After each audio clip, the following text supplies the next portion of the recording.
प्रतापपुर विद्यालय वार्षिक उत्सव डली अनुष्ठित।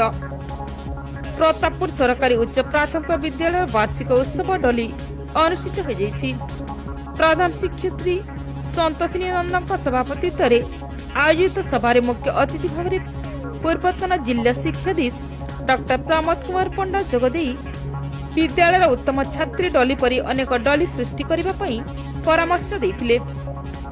मुख्य वक्ता भाव सोनपुर महाविद्यालय पूर्वतन अध्यापक डॉक्टर ज्योतिरंजन बहिदार जोगदे छात्र छात्री मानकु भल पाठ पढ़ी पितामाता और विद्यालय नाम रखिबाकु परामर्श देथिले।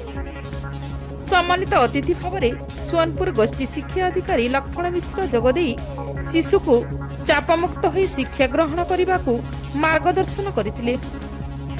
अन्यतम सम्मानित अतिथि भाव अतिरिक्त गोष्ठी शिक्षा अधिकारी कृष्णचंद्र पंडा, पूर्वतन सह शिक्षा निरीक्षक प्रफुल्ल कुमार चांद, अवसर प्राप्त प्रधान शिक्षक प्रमोद कुमार चांद प्रमुख जोग देथिले। अतिथि माने विद्यालय नूतन भावे प्रस्तुत भूगोल विज्ञान प्रयोगशाला रमण कक्ष को उद्घाटन करने सहित वार्षिक मुखपत्र डली को उन्मोचन करथिले। विद्यालय पंचम श्रेणी वृत्ति पाइथिबा प्रथम छात्री डली बाग नाम आज वार्षिक उत्सव समर्पित बोली प्रधान शिक्षयित्री श्रीमती नंद निज विवरणी रे उल्लेख करथिले। विद्यालय पुरातन छात्र कृष्ण सेठी और छात्री जस्मिन कठार, पूर्वतन विद्यालय परिचालना कमिटी सभापति धनंग सिंह कठार, रविंद्र आर्जुआड़ी, उमाकांत कठार प्रमुख को समर्थित करा जायतिला।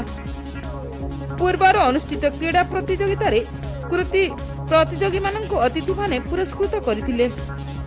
ए अवसर रे विद्यालय को आसीथिबा समस्त शिक्षक शिक्षयित्री मानक संबर्धना प्रदान कर जायतिला। शेष रे छात्र छात्री माने सांस्कृतिक कार्यक्रम परिवेषण करथिले। विद्यालय स्नातक शिक्षक गोपेश पंडा कार्यक्रम संयोजन करथिबा बेले एसएमसी सभापति लक्ष्मण मेहर धन्यवाद अर्पण करथिले। कार्यक्रम परिचालन रे शिक्षक अक्षय कुमार जेना, शिक्षयित्री महेंद्र पंडा, दल गोविंद पंडा, जयराम पंडा, घनश्याम मिश्र, सीमांचल साहू, अमन महापात्र, शिक्षयित्री जसनाराणी महापात्र, कात्यायनी मिश्र, श्रीतिका दास, अन्ना खेस, रेयर निर्देशक अनंग नेगी, विद्यालय परिचालना कमिटी सभ्य तथा ग्रामवासी प्रमुख सहयोग करथिले। ब्यूरो रिपोर्ट टॉनसन टीवी।